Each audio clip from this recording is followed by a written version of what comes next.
What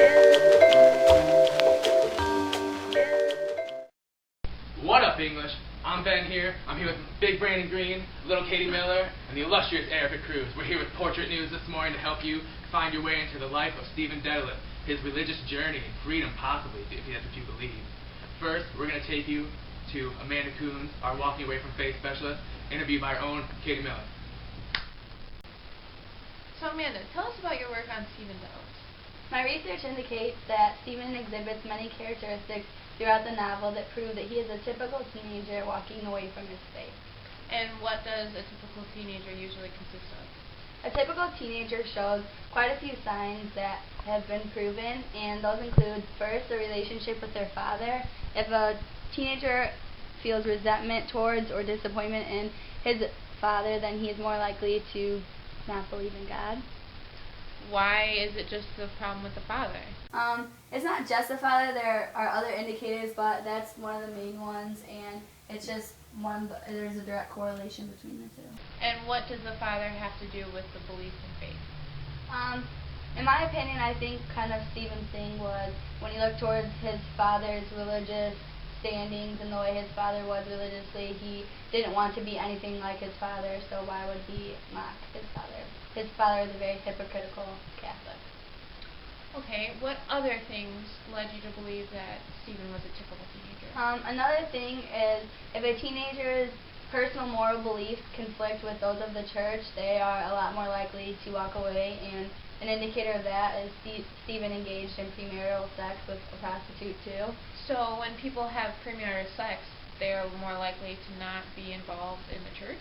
It's not just that, it's other things that conflict, but that is one of them. Another thing is having an abortion and just any activities that conflict with the church's beliefs cause the teenager to think if they're not for the church's beliefs, then why are they still there? So you're basically saying that the church pressured Stephen to not believe in it. I'm not saying that it was the church, it's other things. 2/3 of all Catholics walk away from the church at some point in their life, so the statistics are already high to prove that he's going to walk away, but there could be a time where he would return, or he could just drop out or convert to another religion. In your opinion, what do you think Stephen is going to do in the future, since the book never said? I think that there is a chance that Stephen could return. He's kind of unsure at this point in the book, but I know that at one point he was pretty involved in his faith, and right now he's kind of searching for another father because he's not satisfied with his real father or his religious father, so he kind of turned to an artistic father, but I know that at some point he could return. So basically you're saying that Stephen had problems with daddy issues. I think that that was an issue, but I'm not going to blame it just on that because there's a lot of things that could factor in, and ultimately Stephen, it was his decision. Alright, America, you heard it straight from Amanda. This is Caitlin Miller with Portrait News. And thanks for that riveting reporting, KM. Man, it really makes me think about my daddy issues. Anyway, now, back to Katie Miller with Erica Cruz's retort. So, America, we're here with Erica Cruz. Nice to meet you. Thank you. Now, Oh, hey guys, by the way, I found some coupons for Arby's in my papers, but they're a little expired, though. No, now we can't use it. I'm sorry, I didn't think it'd be that big of a deal. We can still try and use them. Okay, sorry. Thank you. now you heard the interview with Amanda and her views on how Stephen's problems with religion all stem back to his father. How do you feel about that? I did, and I listened carefully to what she had to say, and she brought up really good points. But I'm going to have to say I strongly disagree with what she said, that it stemmed back to her father.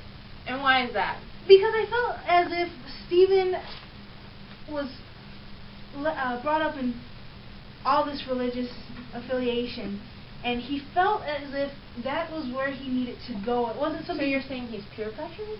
In a way, I think he was, because if you think about the Irish society and where Stephen grew up, he grew up in a setting where religion was everything, and if you didn't follow by that, you were considered an outsider, not right, a sinner, whatever you want to call that. So, in a way, he was sort of peer pressured. So you're saying that he sinned because he didn't believe?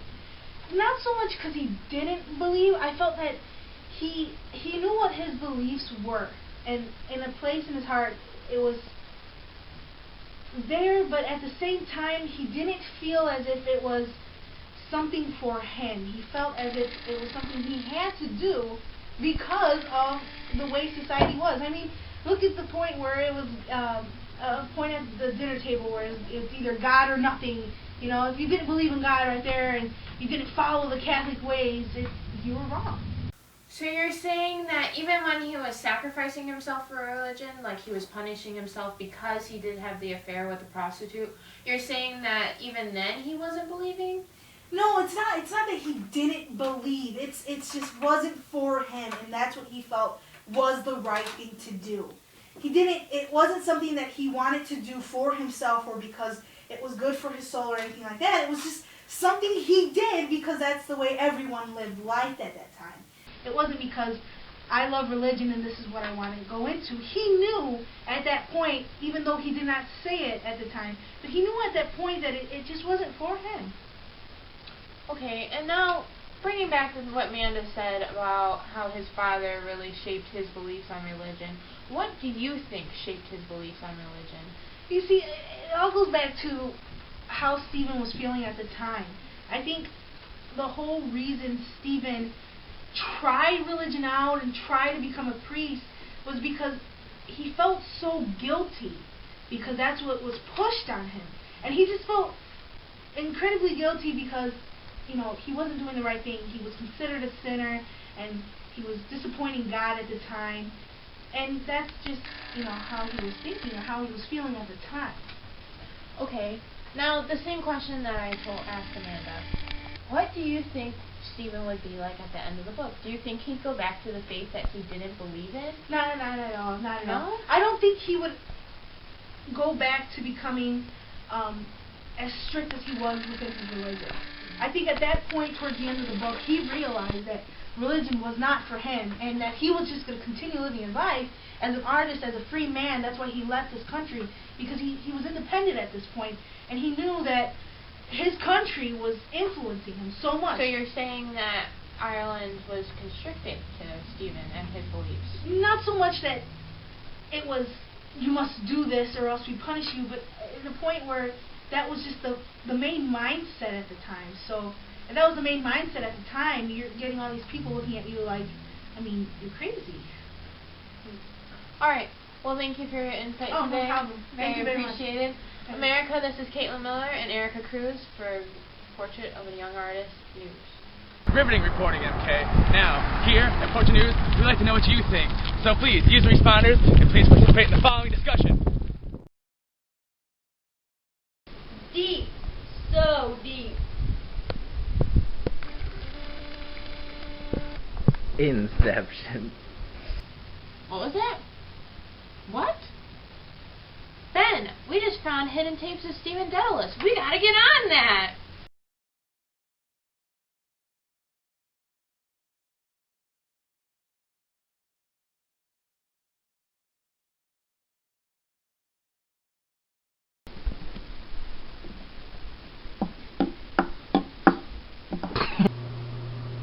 Well, that is clearly not the right footage. We apologize for that. So now we'll take you to an interview with Sarah Jackson and Brandon Green. Hi, Sarah Jackson here with Portrait News, and I'm going to be talking to Brandon Green today. How are you, Brandon?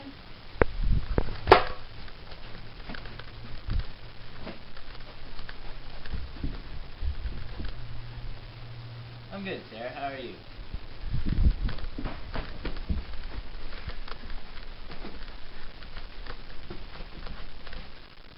Okay, so now to what we're going to be talking about.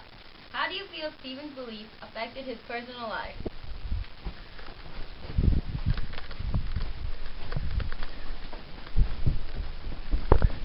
Well, they definitely had a strong effect, but I would have to say that they affected him negatively.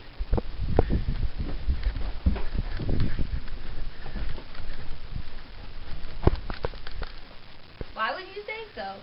Some would say religious beliefs bring comfort and security to many individuals.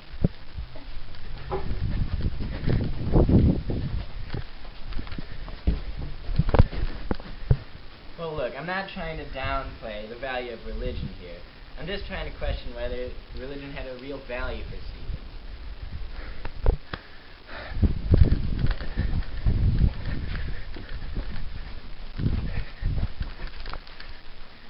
Why didn't it have value for him?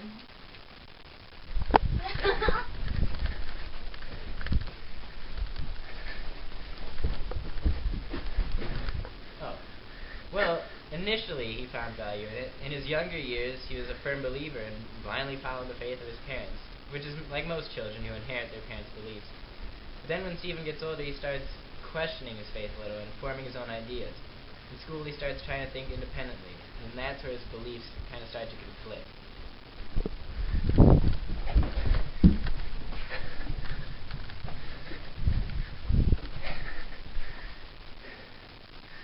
So, do you think school is the reason he begins questioning his faith?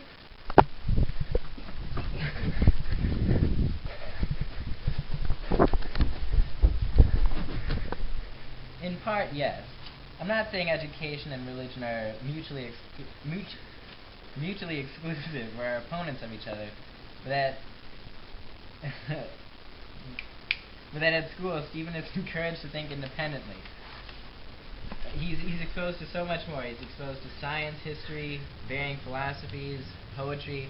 With all these new ideas sort of coming together, it's only natural for him to think that he has new thoughts and come up with new ideas for himself.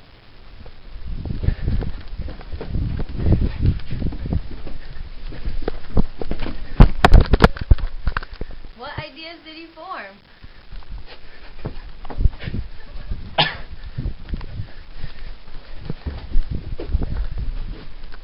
Most of his new ideas are about moral guidelines. He starts wondering whether things like his religion tell him to stay away from, like sexual activity, greed, and gluttony, are really all that bad. These doubts are sort of reflected in his personal excessive indulgence of sin and everything else. It's only when he's reminded that he could be eternally punished in hell that he starts to return to religion.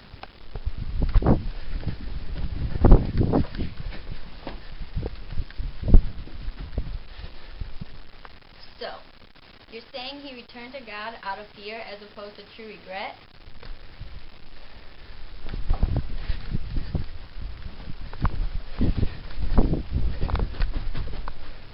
Yes.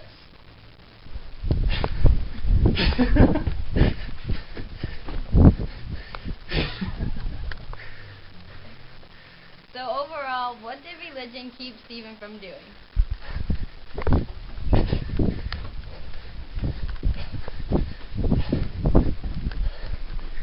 Overall, it kept him from thinking independently. He was told to believe this and that, when really he didn't want to. He wanted to be a writer, which is why he almost had to separate from religion in the end. Art requires a mind free of religious constraint, or any constraint, and for Stephen, religion was just another shackle.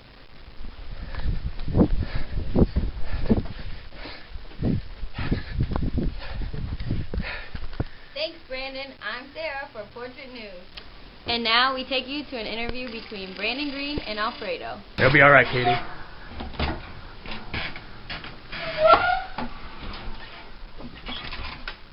What is that? Oh my god. Oh my gosh! Oh my God, what is that? Due to unexpected brouhahas, our interview has been relocated. Hi, I'm Brandon here with Portrait News, here with Alfredo for an interview about Portrait of the Artist as a Young Man. Alfredo, why do you believe Stephen chooses to follow in the Catholic religion? I believe so for two reasons. Fear of being unaccepted and ostracized, and fear of damnation. I mean, his culture is, that's their cultural identity, Catholicism. So, yeah. What do you believe would make one's faith in their religion strong? They need a strong foundation in their faith. They need to be sincere and follow out of their own will and not be coerced into the religion.